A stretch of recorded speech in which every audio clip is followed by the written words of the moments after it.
absorbing as many resources as possible to help you along that transition. So in this webinar, we have so Nayo. Yeah. You can wave. Hey, everybody. Rosalia, who is here as well. We have Diana, and it's a hello wave, and myself, Emily. And our special guest today is Xiomara Sandino, who's going to talk to us about the incredible Microcrédit Montreal. So a little word about Microcredit for those of you who aren't familiar with it. It's an organization that offers loans and personalized support to local entrepreneurs and internationally trained professionals. It's an amazing network that, oops, sorry, there's a lot of noise. I don't know if you hear me right now. Okay. So it's an amazing network that really provides these resources through not just financing, but lots of other resources. I don't know if you hear me right now because there's actually lots of background noise. Yeah, we hear you all good. Okay, and I won't speak in detail about this because Xiomara is going to tell us a little bit more, and we're really excited to hear her thoughts on this. So, does everybody hear us well? Yeah, loud and clear. Yes. Okay, great. Okay, great. So, Xiomara, thank you so much for joining us today. And maybe we can learn a little bit about where your journey began. Sure, absolutely. So yes, my name is Xiomara. I've been at Microcrédit Montreal for the past almost 7 years. I'm very happy to be here with all of you and share a bit of what we do and a bit about myself. And feel free to ask questions if you have any. So yes, before I dive into Microcrédit Montreal, perhaps I'll give you a bit about myself. So my background was not initially in the nonprofit sector. It has been for the most recent years, but I initially began in the fashion industry coming out of a high school a while ago. I was really into fashion. I like the creative aspects of it. And I guess I have a bit of a creative side to me.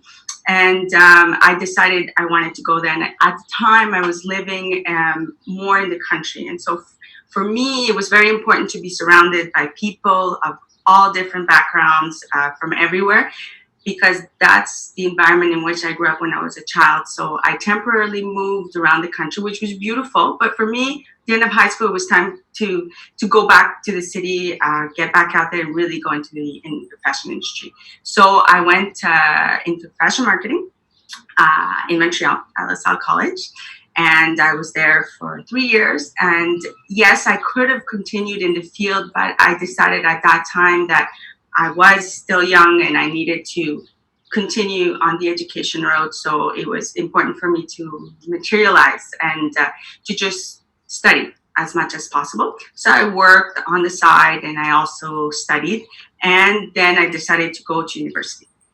At that point, I made a change towards languages. I've always loved languages. I like communicating with people. I like understanding people, exactly understanding them as they want to be understood. So I went into languages at Concordia and in political science. Political science because, again, the world, people, connecting, really concerned about the human condition in general. So that motivated me to go into that field for my BA. I did a double major. And then after that, I took a bit of time off, traveled. I decided I wanted to go to Europe. I wanted to learn a bit of Italian because I took a bit of Italian in university. So I said, okay, let's go to Italy and start practicing it a little bit. And from there, after that year off working, traveling a bit, I came back and I said, okay, let's continue. And I got the study bug again to learn more. So this time I decided to try to immerse myself back in French because I had initially started studying in French when I first arrived to Canada when I was a child. and I decided to go in international relations. And so that really reawakened again my interest for everything that was related to people, situations in the world, sensitive. I have a sensitivity to human rights, children. I particularly I'm interested in, and I really like empowering people, helping them. And to me, it's really gratifying when I see that there's a positive impact in what I do, and that there's a good result for someone's life. So that's a bit about me, and it just in terms of my personal background. And for the last almost 7 years, I've been at Microcrédit Montréal. Before that, I dabbled in a couple of other places in also the nonprofit sector, in the sustainability, finance sustainability, and at a cooperative development cooperative in Montreal. And so Microcredit for me interested me because I really like their mission. I like the concept of including people, helping to alleviate poverty. And in case you're not aware, so for those that have not heard about us, so our mission really is to fight poverty and exclusion through our financial tool, which is community-based microcredit. Do any of you have questions so far before I continue on giving you more information about microcredit so far? Are so good. Yeah. Okay, great. So we, as Emily said, we offer loans to local entrepreneurs on the island of Montreal, specifically for entrepreneurs, and internationally trained professionals across Quebec. So we can really issue loans everywhere in Quebec for the international trained professionals. Our main three services are really business financing, women's entrepreneurship, and then the third is internationally trained professionals financing for them in order to help them achieve their credentialing process. Or sometimes they need to do upskilling, upgrading certain skills, or they want to work in a trade. It's not only limited to, let's say, a doctor that has to be a member of the Collège des Médecins du Québec. Now, the loans, to let you know, we got financing initially for internationally trained professionals from the federal government, ESDC, Economic Social Development Canada. And for the entrepreneurs, the money comes from investors from a variety of areas in the community. So it can be an individual that decides that they want to place their money in the economy as an alternative, as a social investment in the community. And so they place their money there. And it's a pool that is used to lend to entrepreneurs that are low income. So low income entrepreneurs is who we lend to specifically for the entrepreneurial side, for the business financing, and internationally trained professionals, not necessarily, but they have to demonstrate a need for financing to achieve their professional project. So far, so good. Yes, I did have a question in terms of who would be eligible to, I don't know if you're going to speak about that. Yeah, who would be eligible as entrepreneurs to have access to the loans and the resources? Yeah, absolutely. So entrepreneurs, they have to be living on the island of Montreal. Their activity has to be on the island of Montreal. They have to demonstrate that they're low income. So we look at, one of the things we will look at is their income, the average in the last 3 years. Okay. Because if they can access financing elsewhere, then perhaps it's good for them to go elsewhere. We help individuals who are excluded from the traditional lending system. So they may not be eligible for many different reasons. It could be because they're not earning enough money. They can't demonstrate that they can repay it back according to certain terms, let's say at a bank. Or perhaps they had a past, financial past that was a little delicate, and so their credit report is not as polished as maybe a traditional lending institution would want it to be. Sorry. Yes. I have a question. You talk about low income. You mean the family income or just the personal income? Yes, it's a good question. It depends. If the person is only one person living at home income, let's say, usually we will look at the income established by Canada for low income. What is considered low income? So to give you an example, not too much more above 25,000. For instance, for one individual person. And we look at the average for the last 3 years. It doesn't mean that because 1 year they had more than that they're not going to be eligible. We will really look at the whole project, at the person, what they need to do, and we approach it with respect. Yeah, it depends. If the person only one person, you will look up. You will it will depend on the person, or I don't know how to say. It's if the person just single, you mean it's depend on the person, the single person's income. If the person with his family, with her family, you will look up the family's income. That's right. Okay, thank you. That's right. But it is also a case by case. We won't necessarily automatically reject. We will look at the whole project. Perhaps, in some cases, the spouse is making, if it's a case of a couple, the spouse might be making some money, but perhaps it's not enough for the person to be able to create and develop the project. So perhaps at that point we might say, okay, maybe we can help somehow. Okay, thank you. They make, I don't know, quite a bit. Perhaps they have access to other. But for your project, is available for every project, or do you have any field support? Or we support a variety of fields actually for entrepreneurs.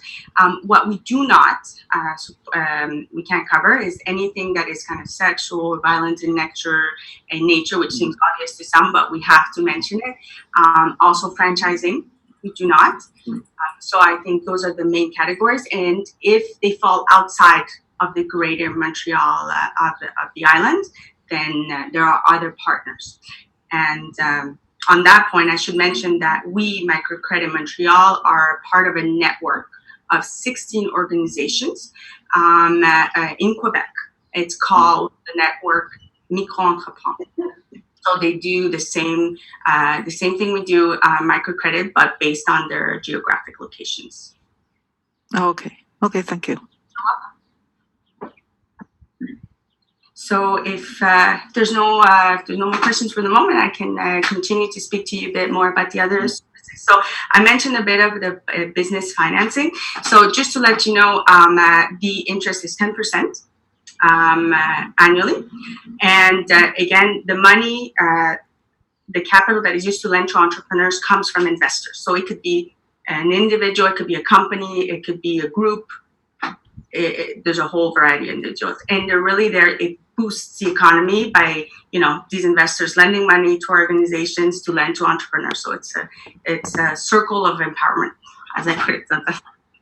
And then there is women's entrepreneurship. In women's entrepreneurship, we have two kind of services. One, which is training in the form of workshops. So 12 different workshops for over 12 weeks. And this program is funded by the Canadian Women's Foundation, and it's really to help women who have an entrepreneurial potential, who want to potentially discover it or test it and see if this is an avenue for them. And so over 12 weeks, there will be different things that they will that we address with them. So one is, let's say, a business plan training. Another one is market research. Sometimes there's financial literacy. There's also any financial literacy about debt management, etc., or budgeting, personal budgeting. There's all kinds of different subjects, and the idea is, yes, help them to acquire business knowledge, but also for their own personal development. There's workshops on just CV and learning about yourself, and sometimes we'll use little tools on personality tests, etc. So there's a variety of subjects that we cover. The cost is free except for a $40 fee for the materials, and it's once a week from 9:30 till 3 p.m. given in both languages, English and French. We have two different counselors that give them, and they're held at different times of the year. After that, in women's entrepreneurship, we also have workshops. So this is in partnership with a couple of organizations in Montreal called Chafrique and Sagefi. And the idea here is to help women that, have a bit of knowledge or want to test certain ideas. And so we will expose them to little experiences such as selling at a little market or fairs, little craft fairs, where they can test and see how their product responds, whether it's something that interests them. And just to give you a recent example, this past December, you guys have probably heard of the Etsy fairs that we've had. We had 4 different women that participated at the fair in downtown Montreal. And one of them sold natural beauty products. The other one sold coffee, Colombian coffee. Another was selling really cool kind of urban clothing with music artists. And another one, hot sauce.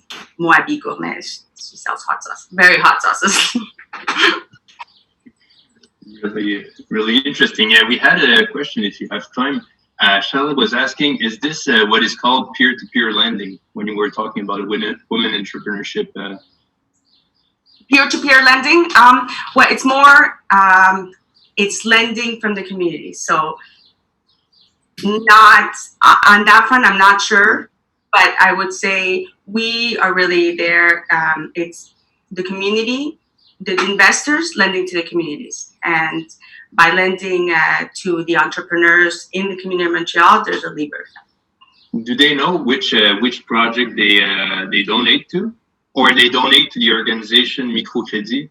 Yes, exactly. So they donate to the organization. Investors that are interested, they come to see us and they lend. And the 10% actually that is charged is reinvested into the pool to lend to other entrepreneurs. Okay, great. And we had another last question before we continue. Who are your workshops open to? Yeah. The workshops are open to a variety of women. So initially you have to come in for an information session. You have to show that you kind of comply with our mission of needing support because you're considered a low-income entrepreneur, or you could need help for, let's say, a pre-startup or to develop your business further. What you have to do is just call if you're interested for either the training workshops or the other workshops. And if you're part of the immigrant community or racialized community, you're welcome to. We have different dates at different moments of the year. So it's mainly for immigrants and women? Can Canadian men? Women, no. No, okay, Canadian women. It's women's entrepreneurship. Okay, no problem. And she was also asking, is there a minimum to donate? And do you offer tax receipts? Yes, we can provide all the necessary documentation. Minimum, it's whatever the person chooses. If there are people that are interested in just general donations, you can always go on our website and donate. Or you can also come and make an appointment with our director if you're interested in the investing side. Okay, fantastic. Thanks. No problem. So, I was mentioning the workshops for women. So really the criteria is to be a woman. Okay. In entrepreneurship.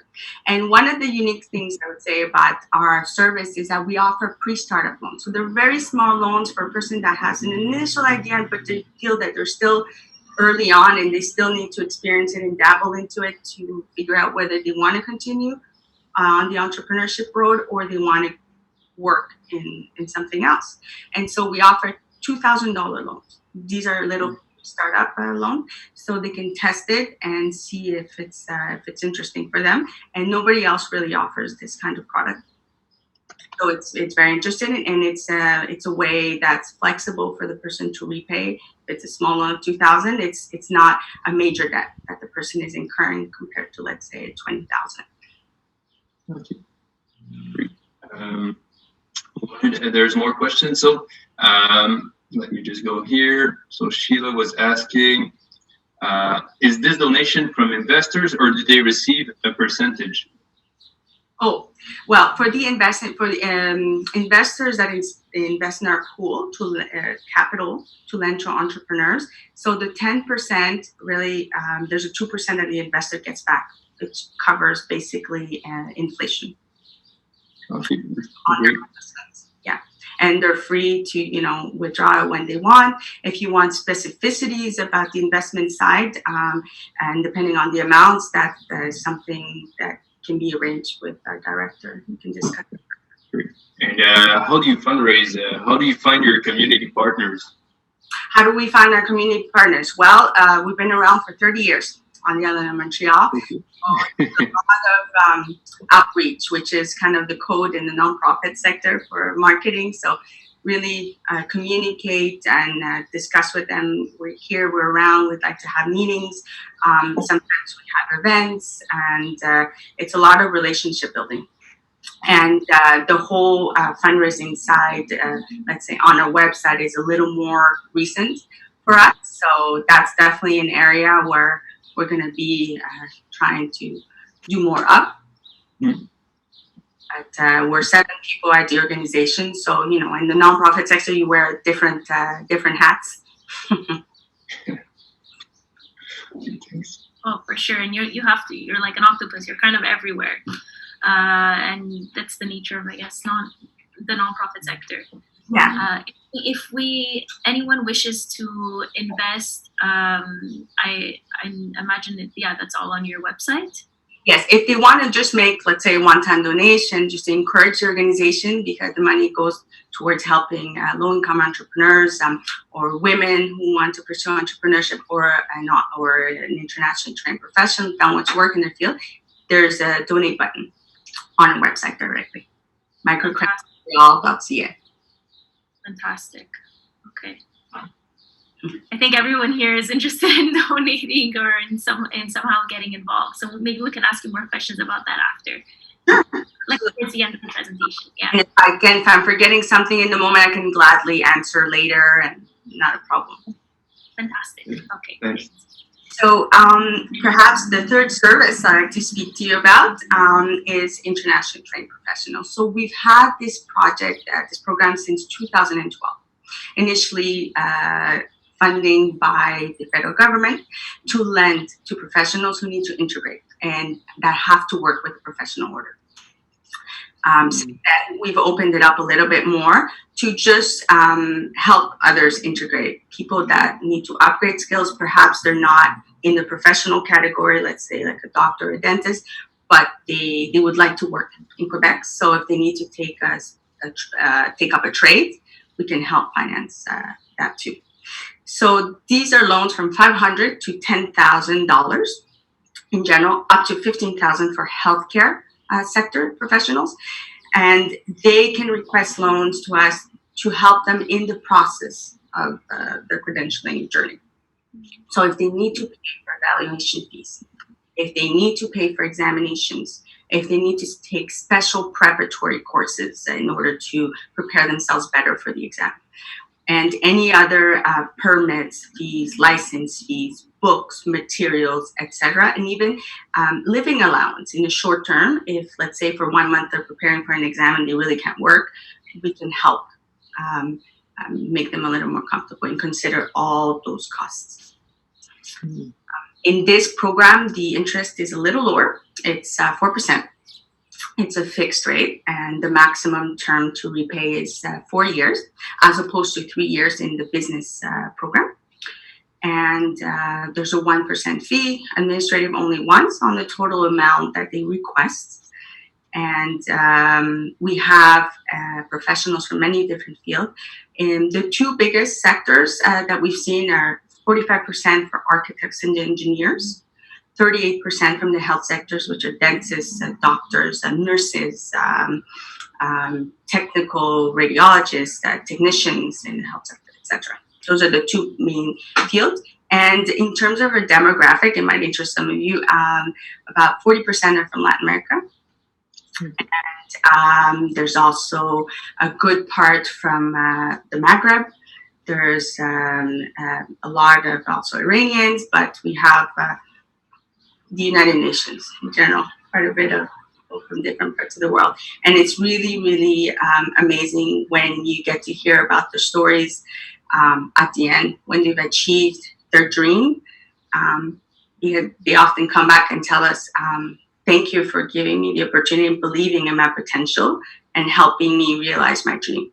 And that is, I would say, a really, it's a heartwarming moment for us. Mm-hmm. Their stories once they have their permits and their doctor so-and-so or nurse so-and-so. Yeah, really positive stories. I read the testimonials on the website. I saw some amazing videos of people who were thanking you for the services you were saying. We got Rosalie also saying, congratulations, your organization is obviously doing phenomenal work. Wanted to know, how has the COVID situation changed the way you work? Mm-hmm. It's changed. Yeah. As you saw, I had my toddler behind me. So obviously on a personal level, you have to make a commitment to try to find some moments to work and be able to concentrate on key things. Adjustment, we're closed until they can confirm that we can reopen our offices, but only our offices are closed. Our services are still ongoing. We're still giving out loans. We're still seeing clients. We're just seeing them differently. We're seeing them through Zoom. We're seeing them through Skype. We're seeing them through other platforms and inviting them to webinars to keep them engaged and to try to help them if they need any assistance. I know a lot of my colleagues in the entrepreneurship program were constantly in touch with them, with the entrepreneurs that have active loans because perhaps some of them needed help for their businesses. So they were in contact with. We provided some webinars and for internationally trained professionals as well, whoever needed adjustments for payments. I mean, one of the beauty about our program is that we're very flexible. We're there to help and empower people. And we try to include them as much as possible. And if we realize that they're going through a difficult time, our role is to help and not push them further into debt or make it more complicated. So if it means adjusting their payment schedule temporarily for a month or 2 or 3, then we will do it. And we gave that flexibility to a lot of our clients during this time. Amazing. Congratulations. Thanks. And same question. We had, how many loans do you offer per year? If you have a ballpark idea. Okay. Well, it depends. It varies. It really depends on the projects, which ones go through. But just to give an idea, in entrepreneurship last year, a good 250 people were seen. Okay. It maybe doesn't sound a lot when you look at other institutions that are like in the thousands, but you have to look at the mission and you have to look at the accompaniment. We give a lot of support and we really take our time looking at the personal needs, let's say, of the entrepreneur and their project. Before a loan is dispersed in entrepreneurship, it's at least 40 hours of support that goes into preparing the file, and then up to 100 hours in certain cases. As personalities varies, needs vary. And so some of them may need help, let's say, in marketing. Some of them may need help in bookkeeping, etc. So it depends on the amount of support that they need along the way. But the idea is always to listen to them, give them a chance, approach it with respect, and perhaps if the project is too ambitious, maybe we'll look at it, scaling it down and going at it in steps. Okay. Well, I strongly agree. Quality over quantity anytime. For sure, if I was looking for a loan, I would prefer to have someone who pays that much attention to me and gives me her whole attention. We have a question from Shyla. So working in a nonprofit, you must wear many hats. How many staff do you have supporting you? And do you have any tips on how to manage time when you are being pulled in many different directions? Yes, I think one thing at a time, prioritize. So you learn to prioritize. And with experience, you get a little bit better with that. We're very tight-knit kind of organization. We're very close. We communicate, we collaborate as much as possible. We all have our strengths.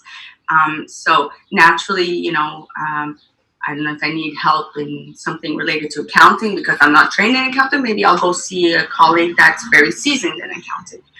Somebody else is in technology, is not as strong, perhaps will come and ask help for another colleague. So wearing many hats, it's true, they have some challenges, but I think what's important in general in nonprofit experience I've had is to seek help punctually on what it is that you need or where you feel you're not exactly comfortable to do your work in a comfortable way. And so seek help, and if you need some courses to upgrade, then you do it. And if you have the freedom to do that with your organization that gives you flexibility to take some classes and get better, then it's really worth it. Mm-hmm. Or you take a loan and go back to school. Thanks. Oh, we have Eyitayo who just came in. Do you prioritize on the loans you give to certain businesses based on profitability and demand? No, we really look at the project. Let's say we look at the reality. Is the person going to be better off if we give them a debt or worse off? We really go at it in steps. We're not, we want to help. We don't want to sink the person more into poverty or debt than they are if they already have some debt. So no, it depends on the project and doesn't make sense in the steps that they're describing to us. And the same thing for the internationally trained professionals. Perhaps they want a $15,000 loan, but their process perhaps only costs $5,000. And as a new immigrant arriving here, it's very important to build your credit report. And so you have to be very careful how you go about with that. Of course.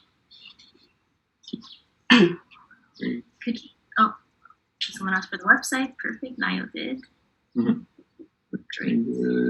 So I saw that you had a new change in title. So you are now the responsible for the digital transformation. What is this all about? Well, I would say to sum it up, it's about the direction that life is taking for a lot of us.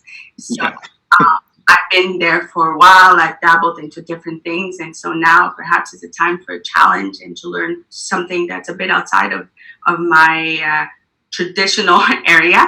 And I do like technology. I do like learning. And if I have the opportunity also to learn on the side in learning something new and in a new position, why not?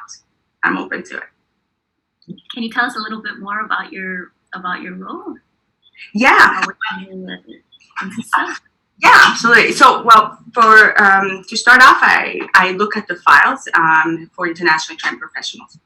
I'm directly into that program where I will look at the professional that's contacting us and that needs financing to realize their professional dream in integrating Quebec. And then we will I present their files in a committee, as we do for both programs, by the way. And then, we disperse the loans. So on one side, I'm a credit advisor, but I'm now a digital transformation manager, which means that I will be learning new things and looking at what changes we need in the technology in our organization, where we could improve, how we can scale our services, how we can make them better and get them out there a little more.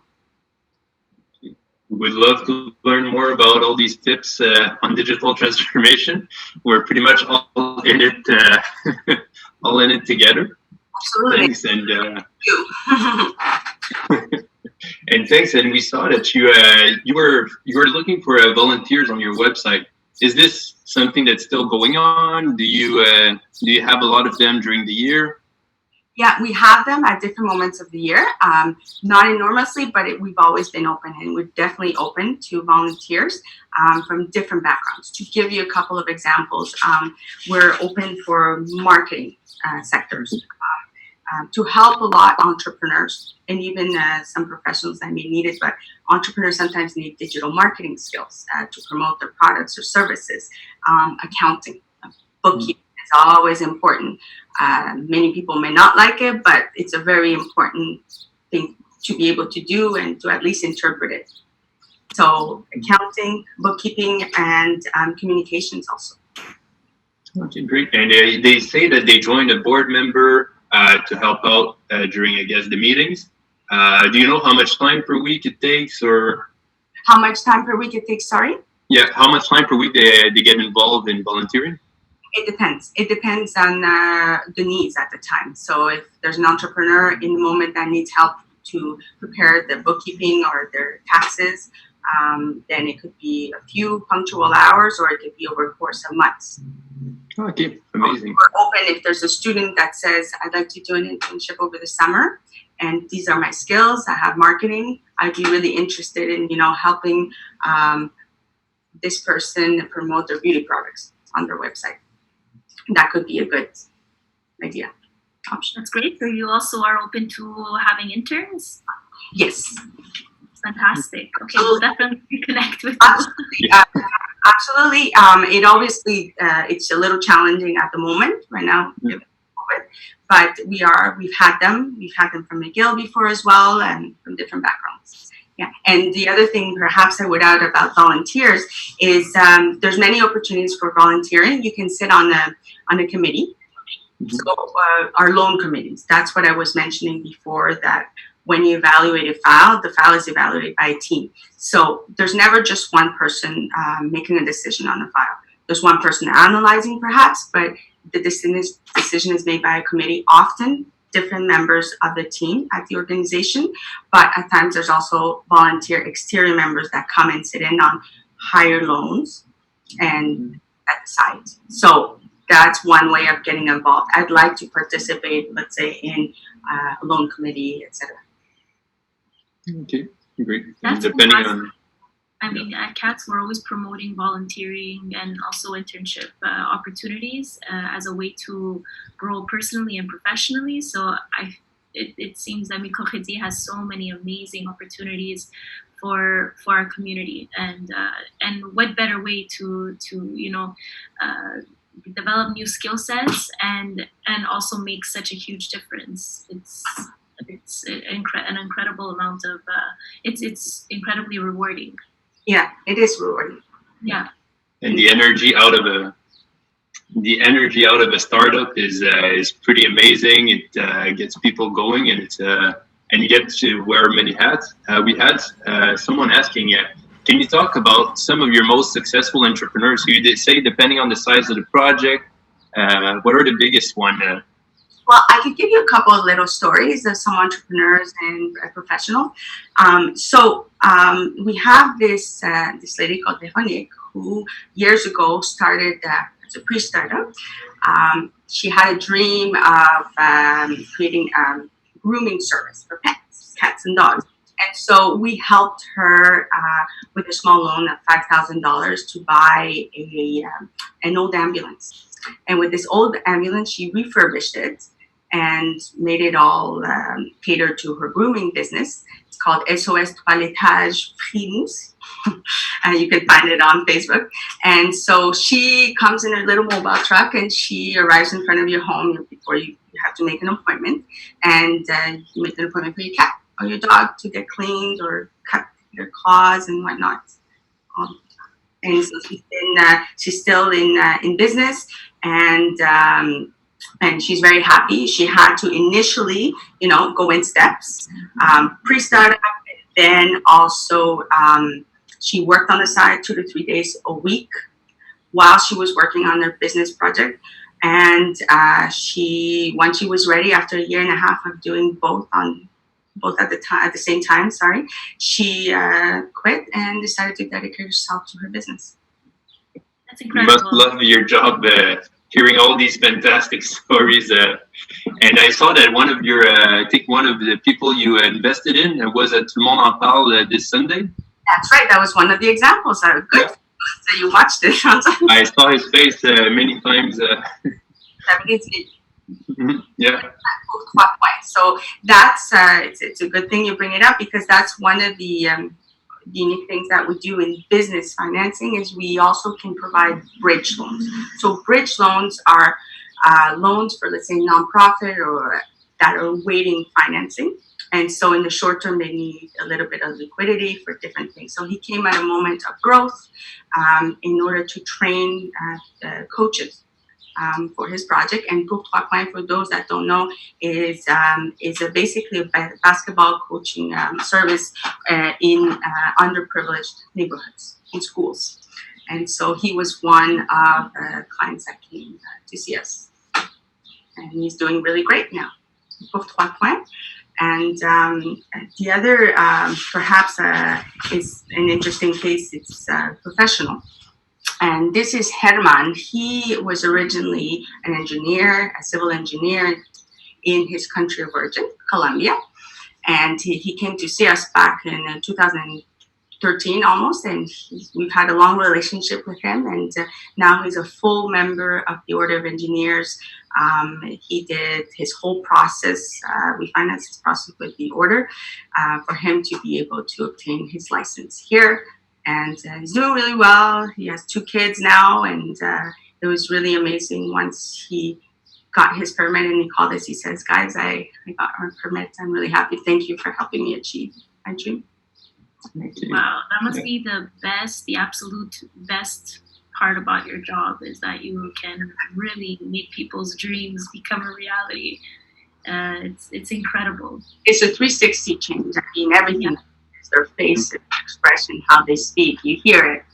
And in his case, there's a really nice video of him on our website speaking about it. Okay, great. And so we had other questions. So a lot of people were asking, do you have to be able to speak French to volunteer or even to work there at Microcrédit? Okay.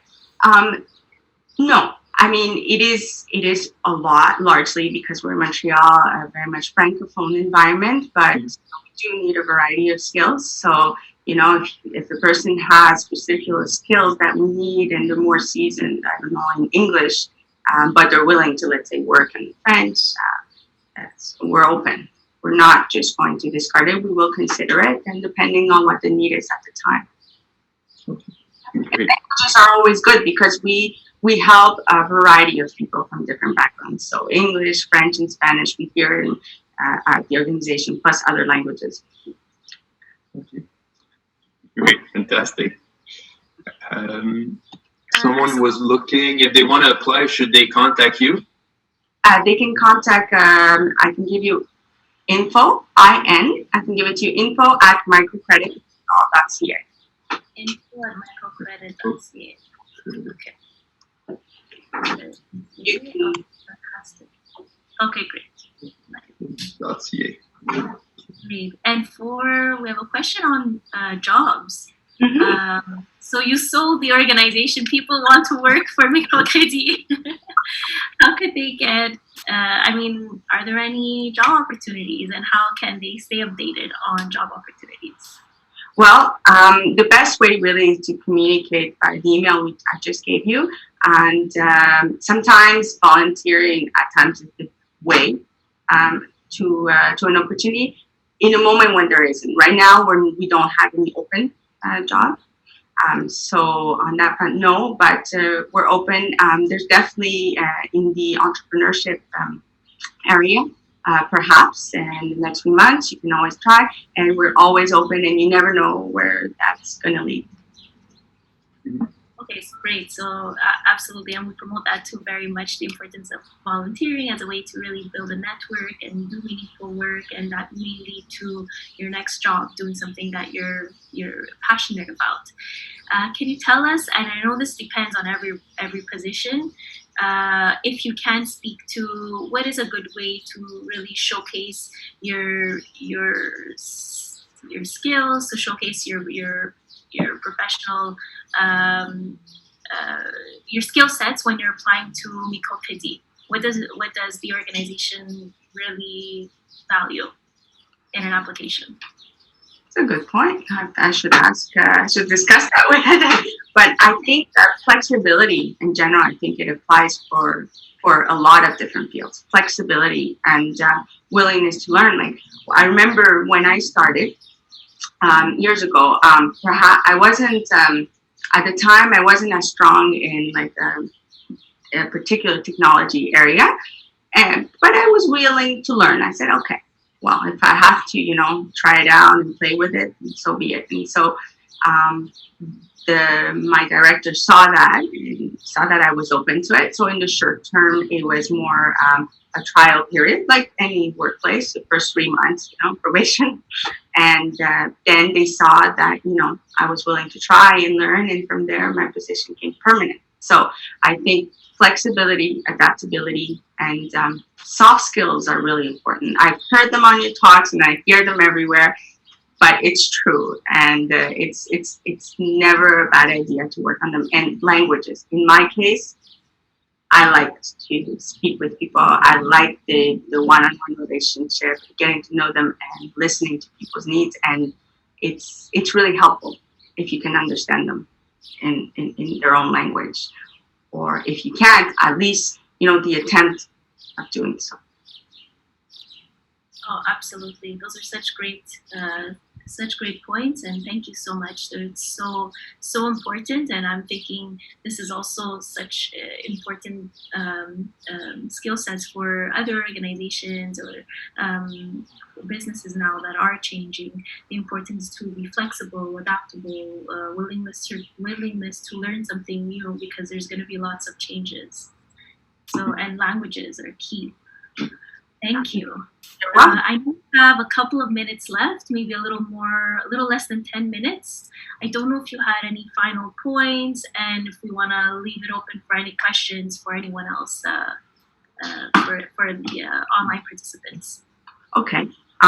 So perhaps one of the things that I would say about entrepreneurship and our mission of including is that because we deal with people that are often excluded from the traditional lending system, is that we really try to see the opportunity where it is. And as I mentioned before, the idea is a little too perhaps high in the short term, high in scope. We will go in steps, and the idea is to approach it with respect and go little by little. And so the pre-startup option is perhaps a very unique, interesting tool for the entrepreneurs that want to start out, to see if it's something that interests them, both women and males. There's the business financing in general, and then there's the women's entrepreneurship, where they can also access a loan for pre-startup in a small amount of $2,000. Fantastic. Yeah. I think it's amazing how you focus so much on giving people that opportunity where they would traditionally or typically not have. It really does make microcredit unique, and yeah, I'm so happy that we're able to have this conversation with you today to learn more about your incredibly valuable services and how you make such a difference. Yeah, we're so happy to have connected with you. No problem. I'm very happy to have been here. And perhaps if anyone has a question, or I'll throw a question to the audience, what do you think? Let's say that you'd like to see a little more from the nonprofit. Throwing it out loud. I'm just curious, because sometimes we're known, there's so many nonprofits, we're in our daily, everyday routine, so it's good to get feedback.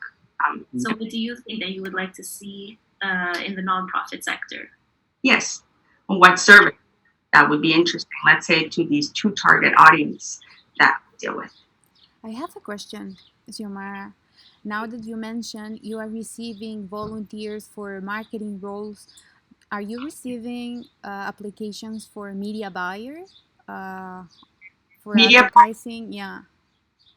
Media buyer, not particularly, but I mean, I don't know. It depends on the offer, but not specifically. We'd have to perhaps speak to the person. And do you support your fundraising campaigns through social media, or what is the main platform, Indiegogo, or which one? We haven't done any major social financing, like La Rouge or any of that. We haven't done a lot of big, large-scale ones. A lot of the people that donate are individual donors or investors themselves that want to make a contribution for the year.